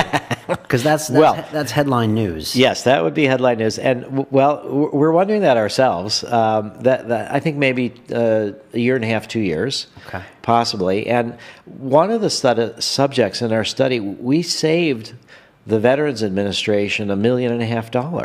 Okay. Because there's a backlog of people who have PTSD. The VA can't see them all. One of the subjects in our study, about a year and a half ago, before he entered the study, applied for disability payments. And he was somebody who several days a week couldn't even leave the house. And so he couldn't hold a job. Right. And time goes by, nobody called him. Over a year went by, and he still hadn't been called for his appointment. And so he saw our study, and he volunteered for our study. And after 2 MDMA sessions, he felt cured. Now, our study is 3 MDMA sessions. So he was on his way driving for the 3rd MDMA session when he got a call from the VA, finally, "We're ready for your appointment."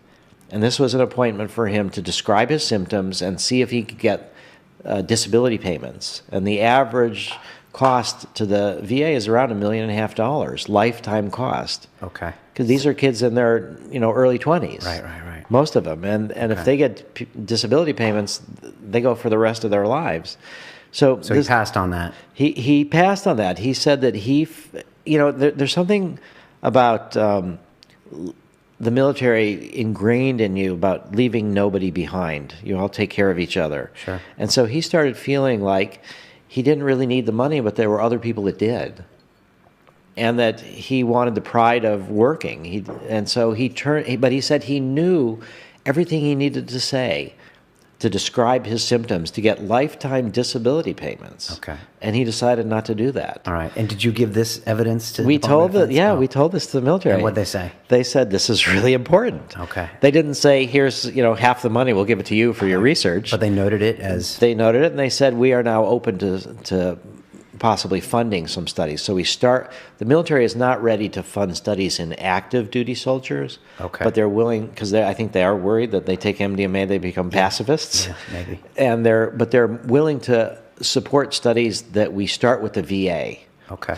So we're a couple years away, I think, from Department of Defense funding, but we're only 3-4 months away from starting these studies in maybe 6 months, depending on how long it takes to design the protocols, in starting these proof of principle studies in direct collaboration with the VA. So that's our big breakthrough. That's very powerful. In part of that video that I tweeted earlier, the Verve video, it's interesting because the story isn't about this PTSD guy that goes into one of your sessions. It's about a guy that heard about your session and then went and got the drugs from college campus, I guess illegally, and took them. Yes. And yet you're still promoting that. Part of me, when I saw that video, was like, wow, Rick's taking a chance, because if he promotes this video and then he tries to go through the front door to these organizations, they're going to be like, well, Rick, you're trying to subvert, the clinical studies. Well, we're not trying to. I mean, we do feel that the public education, which is what we're doing right now, about the results, about that there's hope, that's really important. And the fact that there's 22 veterans a day on average committing suicide, maybe some of them will not do so. And they'll think, okay, there's hope. And maybe some of them will say, I'll wait for 2021. I'm not going to kill myself now. Right. And some of them may try to find therapy in other ways. And so I actually just got an email this morning from Jim Fadiman, who is an early psychedelic researcher who did work with mescaline and LSD for creativity.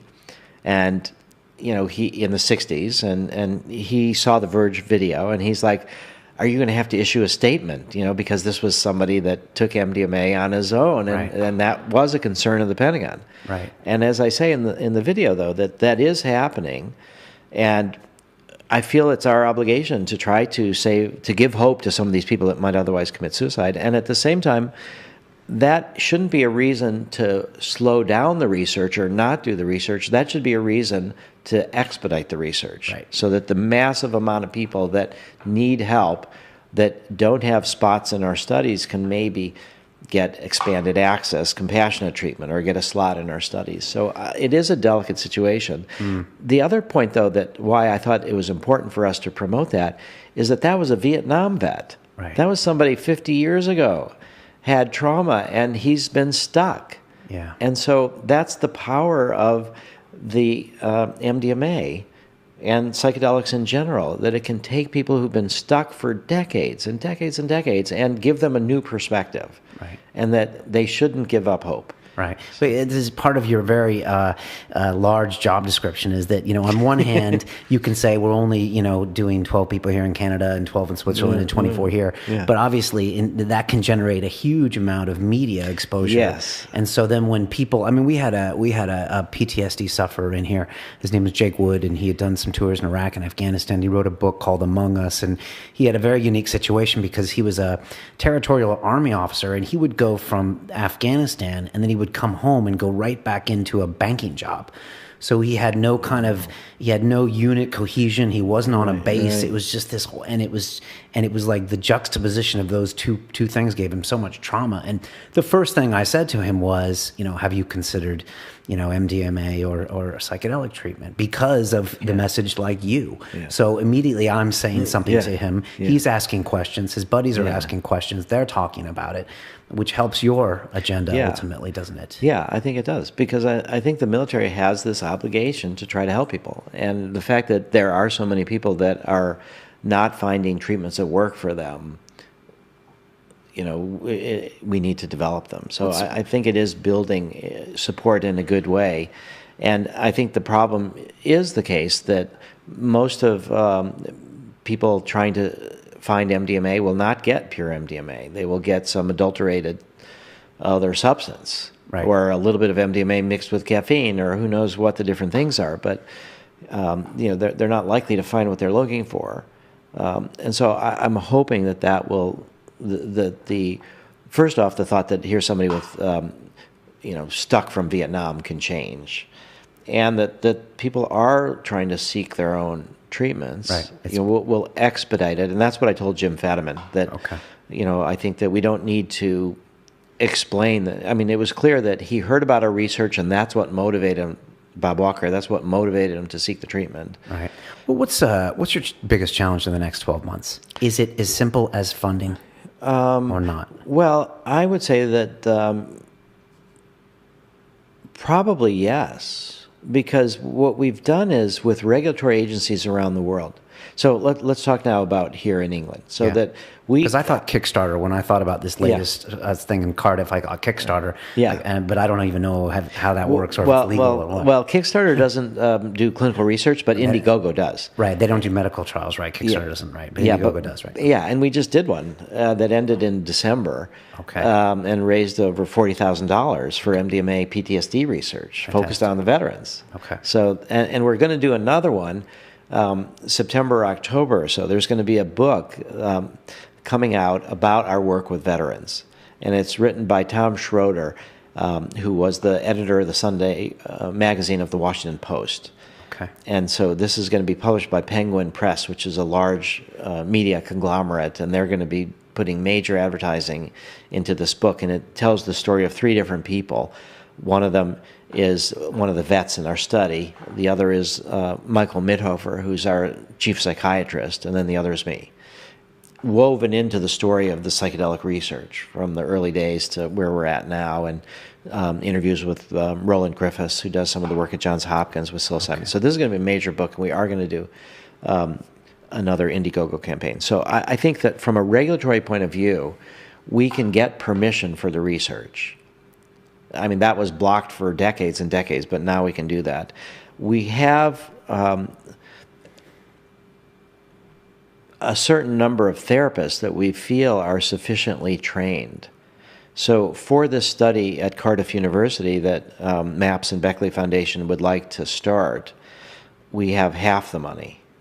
So that the therapists, we can train them, the regulatory approvals we can obtain, but it is primarily a financial limitation. Okay. We've specifically tried to do this where it's only through donations too.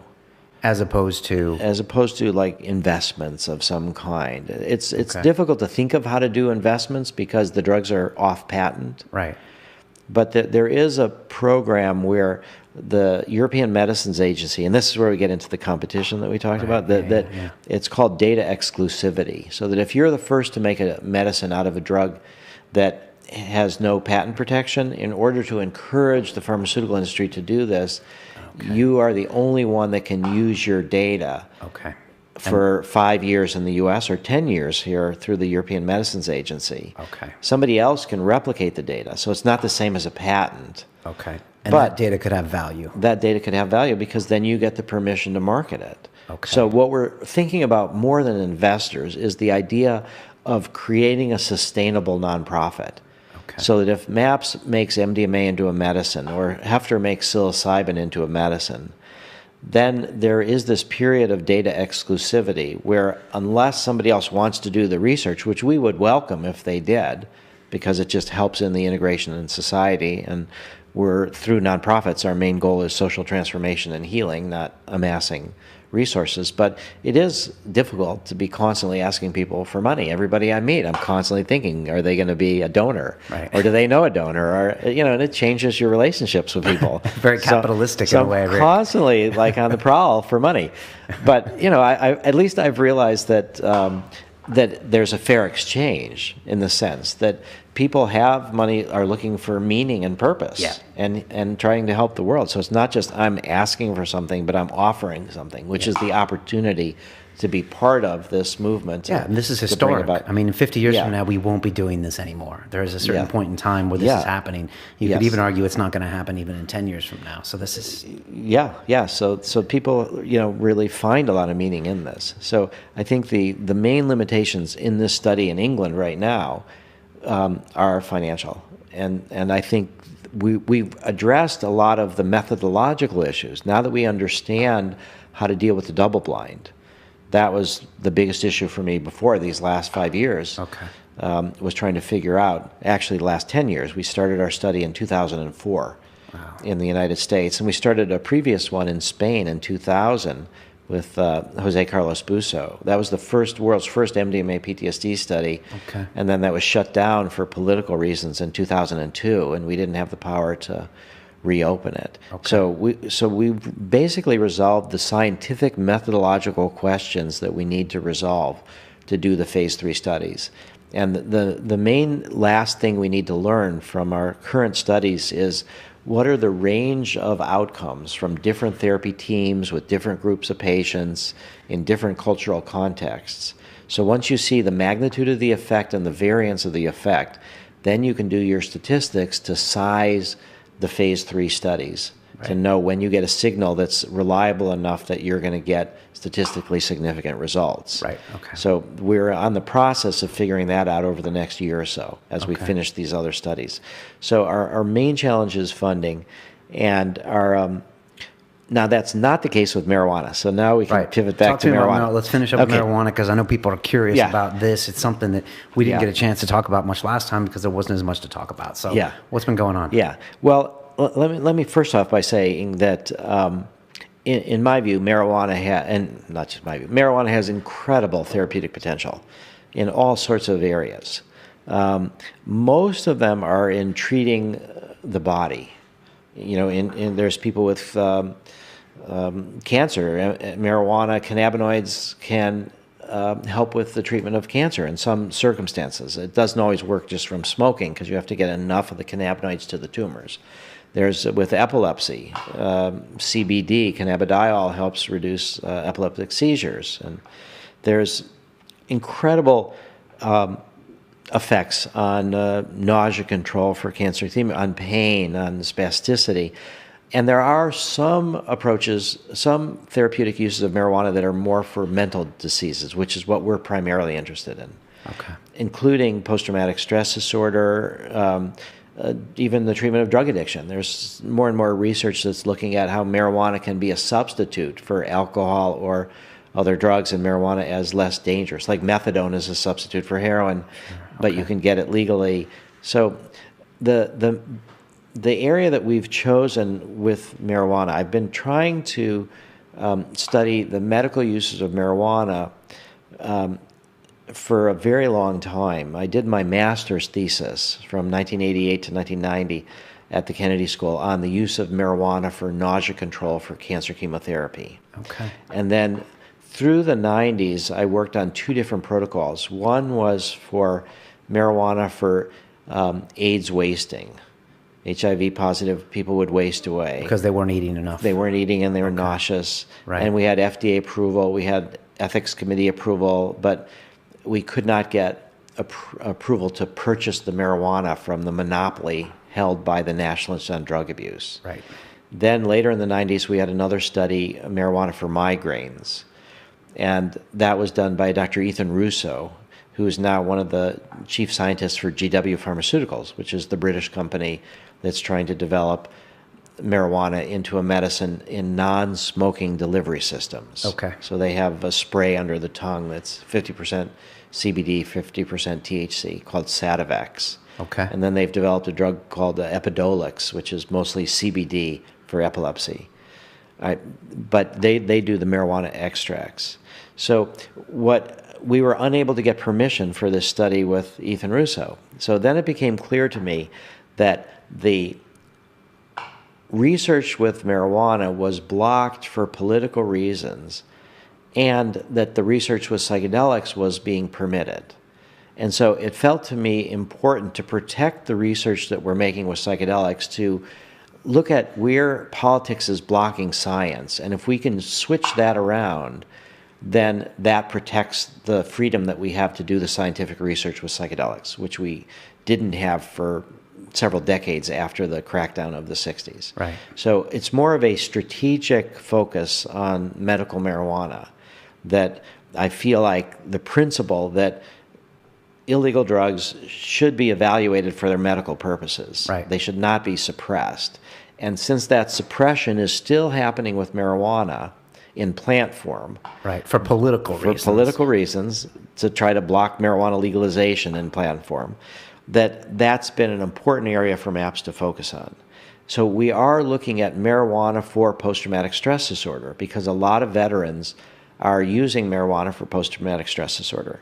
And our view is that patients deserve a wide range of treatment options, and they can choose what's best for them.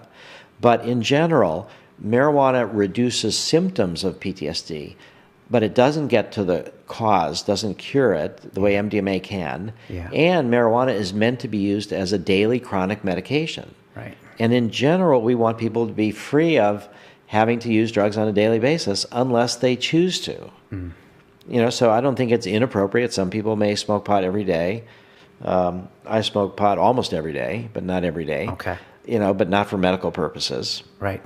More for creativity and energy. And, you know, so I think as a treatment for post-traumatic stress disorder, marijuana is not ideal compared to MDMA. Okay. But I think it's still very, very important. And for the same reasons that we're making progress with the Department of Defense and the VA and with the culture with MDMA for veterans, as well as, you know, childhood sexual abuse and adult rape and assault and accidents, we've chosen the veterans as the vehicle to try to open the door to marijuana research. Right. Now, many people have heard that in the United States, there's now 21 states that have approved medical marijuana, and there's 2 states that have legalized. But because those are all states, none of the marijuana that's grown in those states is legal from a federal perspective, and we can't use any of that marijuana in our FDA-approved studies. So the way in which marijuana is being researched, is being politically blocked, is the government monopoly, the existence of the government monopoly, and then they've required a special review conducted by the Public Health Service, in addition to the FDA. The FDA is part of this group called Health and Human Services, and the Public Health Service is also part of that group. But the Public Health Service reviewers, what they normally do is review grant applications where people want to get money from the government, and then it's totally appropriate that they have all these scientists looking at how solid their protocols and their proposals are. But the National Institutes of Health, when they have these grants for research, they're the opposite of FDA drug development, where you don't have to have the vaguest idea how the drug works. You just have to show that it's safe and efficacious. Okay. And FDA will then let you market it without you knowing at all how it works, because people are suffering now. But the National Institutes of Health approach and this Public Health Service reviewers are looking at trying to figure out how the brain works, how the body works, how these illnesses work. So they're looking at mechanisms of action. Okay. So how are you going to do this? Well, you get these. So the government of the United States has set up and sustained this monopoly. And at the same time, they've made this Public Health Service review. They've set up these guidelines that say that if you want to make the marijuana plant into a medicine, this marijuana is not for you. Okay. Because we've already decided, even though the FDA hasn't decided, the people that set this up in 1999 said, you know, marijuana in smoke form is no good. It'll cause cancer. It should never be made into a medicine. So the bias is built in. Right. And the more important thing is the monopoly itself, because the National Institute of Drug Abuse can give marijuana to researchers or sell marijuana to researchers, but they can't provide it for prescription use. So no pharmaceutical company is going to spend $15, $20 million on making marijuana into a medicine with a drug that they can't make into a medicine, that they can't sell. So is there no way around this, or how are you proceeding with your study? Well, importation is going to be, there's 2 ways. Okay, so the breakthrough is that we recognized that that the crisis of the veterans, the fact that many veterans use marijuana, and that we have expertise in PTSD, we decided we would start a study with marijuana for PTSD. And we've also been engaged in a 12-year lawsuit that ended last year trying to break the government monopoly. We wanted to get our own marijuana production facility at UMass Amherst with Professor Lyle Craker. Okay. So I realized that the National Institute on Drug Abuse, their farm is way behind the times. So in 1998 or so is when GW Pharmaceuticals started in England. And they were aware that CBD has powerful therapeutic effects, not just THC. And so Sativex... CBD is the synthetic version of... No. Oh, CBD is cannabidiol. Okay. It's one of the main natural cannabinoids in marijuana. Okay. But it's mostly been bred out because it doesn't get you high. Okay. It has anti-pain properties, anti-anxiety properties, anti-epilepsy properties, but it doesn't get you high. And so that's why most growers have bred out the CBD and just produced higher and higher THC. Okay. GW Pharmaceuticals recognized that CBD has medical value, and that's what they focused their product on over 15 years ago. Okay. Right. So the National Institute on Drug Abuse, though, they're not really trying to develop marijuana into a medicine. They're trying to develop, grow marijuana to give to researchers who will show what's bad with marijuana to sustain prohibition. Okay. So you're going to import some of this for your study? Well, eventually. Okay. We can't quite yet import it. So I just want to explain to people that are listening, like, what's the bottom line? How are you going to proceed with the study? Well, we've been able to overcome the resistance. Over 3.5 years ago, the FDA approved our protocol. And then the Public Health Service rejected it. And they looked at it from a basic science review perspective. They rejected the protocol. Okay. Then we went to the University of Arizona at Phoenix, their ethics committee, where we're going to do the study. And we said, here's all the reasons the Public Health Service rejected our protocol. And here's our responses, why we think they're wrong, and every single thing that they said, and why the FDA said, yes, we can do the study. And then the Public Health, the Institutional Review Board, approved the protocol as we designed it and rejected what the Public Health Service said. Okay. So then we resubmitted it to the Public Health Service. Now, meanwhile, 3 years ago, NIDA claimed that they could provide the marijuana we need for the study, because we're going to look at what does CBD do to help with PTSD, as well as what marijuana with THC does. So we were told in writing by NIDA that they had the marijuana that they could provide for the study. And a year ago, that's why we lost the lawsuit after 12 years to set up our own farm, because NIDA and the DEA told the judge, we've got all the marijuana these people need, we don't need another supplier. Okay. And the judge rejected our appeal. Okay. All right. So what the big breakthrough that happened in March was that we finally obtained permission from the Public Health Service to do this study in veterans. Because, again, we had FDA approval. We had the Institutional Review Board had rejected the Public Health Service critiques and approved it. We had the veterans on our side, and we had 21 medical marijuana states and 2 states for legalization. So how could they justify blocking research? It just became so untenable. So what happened was March 16th, we got the word, yes, the study is approved. Okay. And that was New York Times. That was broadcast everywhere. That was our major breakthrough.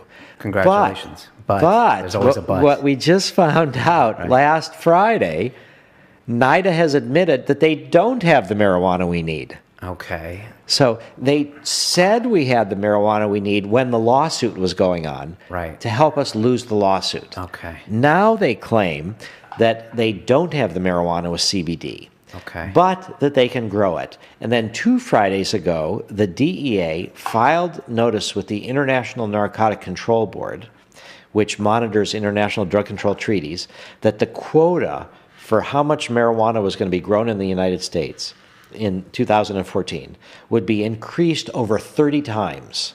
Okay. Now NIDA is committed to growing massive amounts of marijuana for researchers with all different amounts of CBD and whatever we need. They say they can provide it. But they still want to keep the monopoly because that will still block us from doing these phase 3 studies. Okay, so they're not going to let you use your marijuana source in Amherst, but they are going to grow you the marijuana with the CBD in it. You have to wait for them to do that. Another 6 months or so. Okay. So and the law that was passed in 1970, the Controlled Substances Act, that provided for the licensing of producers for Schedule I drugs, says that there has to be a continuous and uninterrupted supply.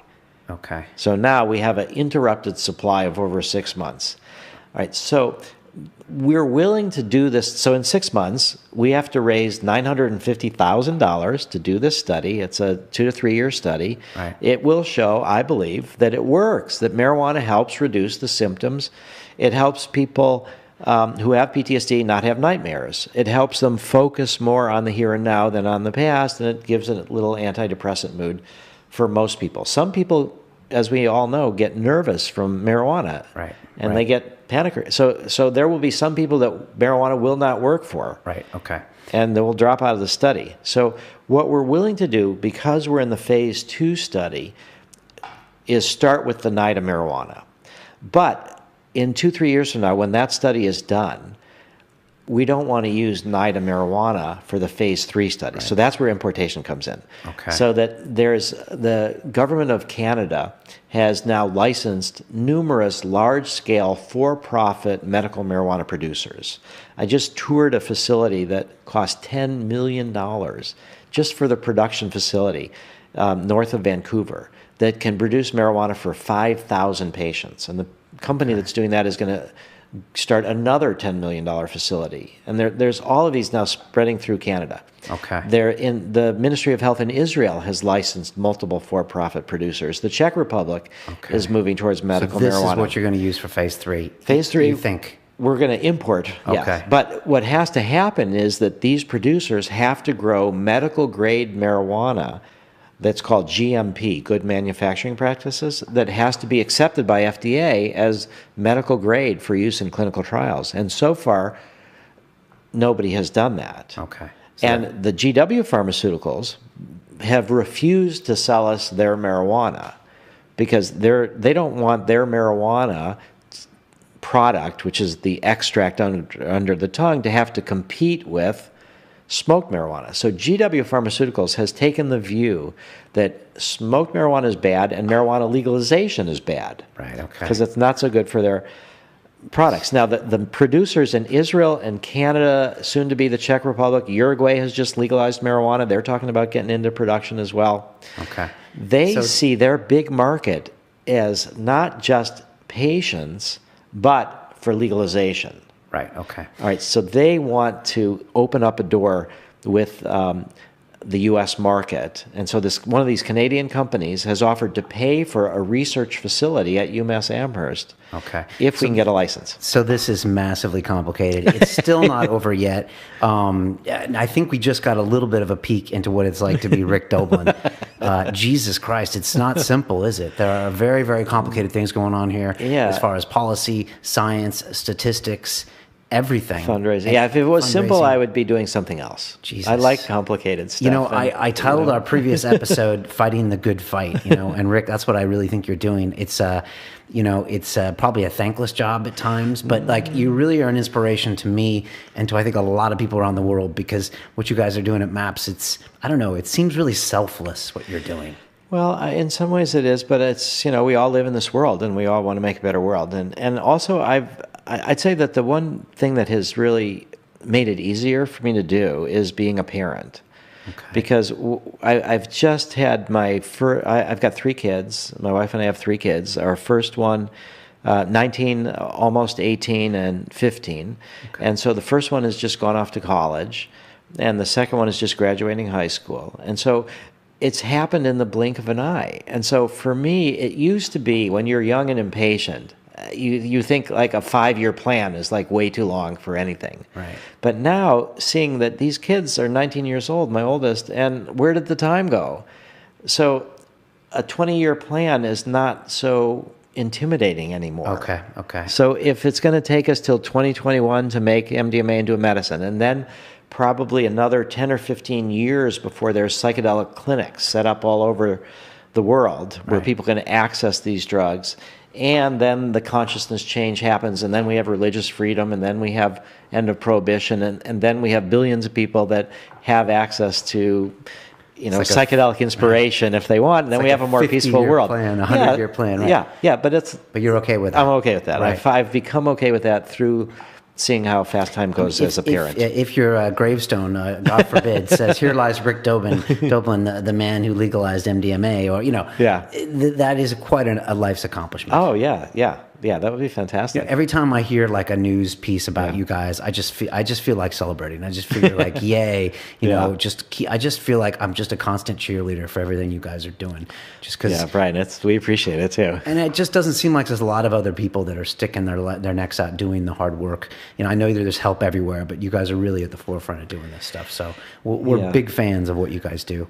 And I think everyone is around the world. Yeah, and we're hoping to bring it to England. And that's what really the purpose of my visit is here for these couple days. Okay. If someone listening with a checkbook wants to contact you, what's the best way for them to get in touch? Well, right now, what we're saying is that the Beckley Foundation is a British nonprofit, and people can get tax deductions to donate to Beckley. Okay. And because MAPS is a U.S. nonprofit, people in England who want to get a tax deduction, if they give it to MAPS, we can't give them a tax deduction. Okay. And because MAPS is partnering with Beckley to fund this study at Cardiff University with 24 veterans with PTSD getting fMRI scans, we encourage people to donate to Beckley and just say, this is for the MDMA fMRI study. Okay. Is that Americans or is that anyone? No. Even Oh, Brits? no. Okay. Yeah, that's in England. So if it's in people outside, if it's in people in the United States, they should donate to MAPS. To MAPS, okay. And if they're people in England, they should donate to the Beckley Foundation. And if somebody wants to make up this 50% gap, is that going to be a very wealthy individual that should come straight to you?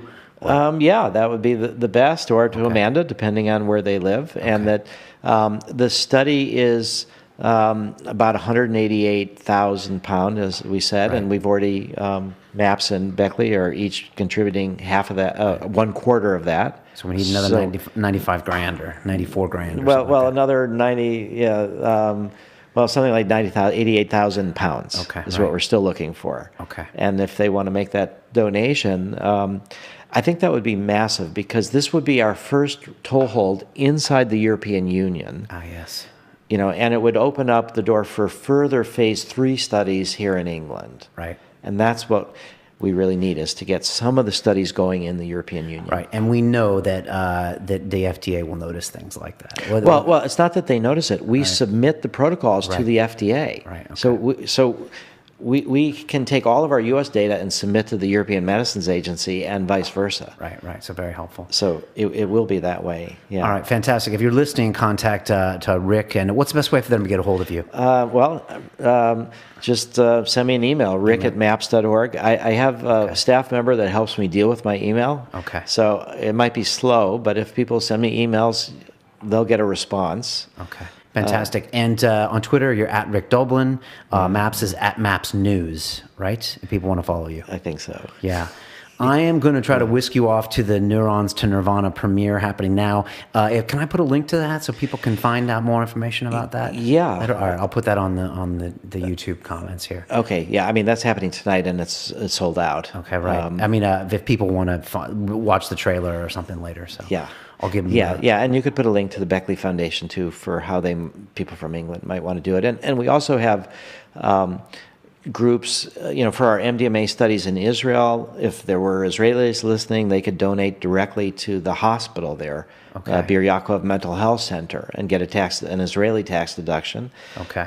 There's a group, the Swiss Association for Psychedelic Psychiatrists, that takes money from people in Switzerland when we had our LSD and MDMA study in Switzerland. So there's places everywhere to donate if you're an international citizen. And in Canada, where for our Canadian study, Tides Canada will take money for MDMA research. Okay. Rick, all the best of luck. Oh, Brian. It seems like you're juggling so many balls. I don't know how you keep everything I don't know how you keep track of everything. Great staff. That's how. Guys, a great staff. But you've got so many different, I don't know how you can, juggle marijuana and then, this MDMA and the LSD studies, not to mention these bigger picture things like the film that you're going to play tonight. But it's huge work you're doing. It's always an honor to have you on the show. You're just such a good person as well. So thanks so much, Rick, and all the best to you and MAPS. Great. Thank you, Brian, for this opportunity, because public education is really the key.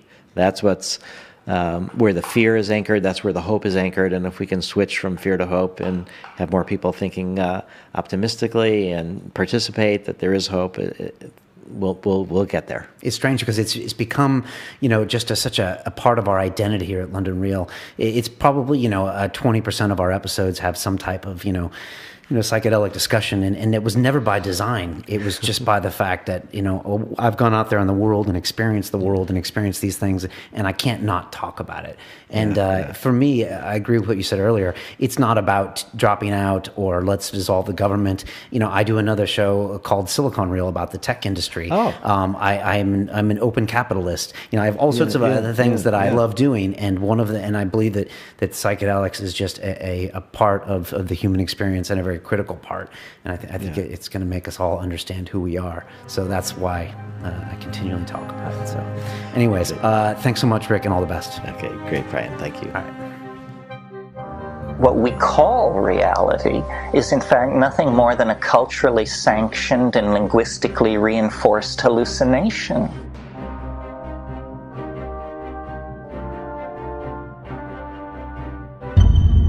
On London Real, we like to push the envelope on psychedelics. We went in and we drank ayahuasca, and it was the real deal. Ayahuasca requires us to confront the truth about ourselves. The psychedelic experience is one of the most, clearly the most influential, profound experiences in human existence.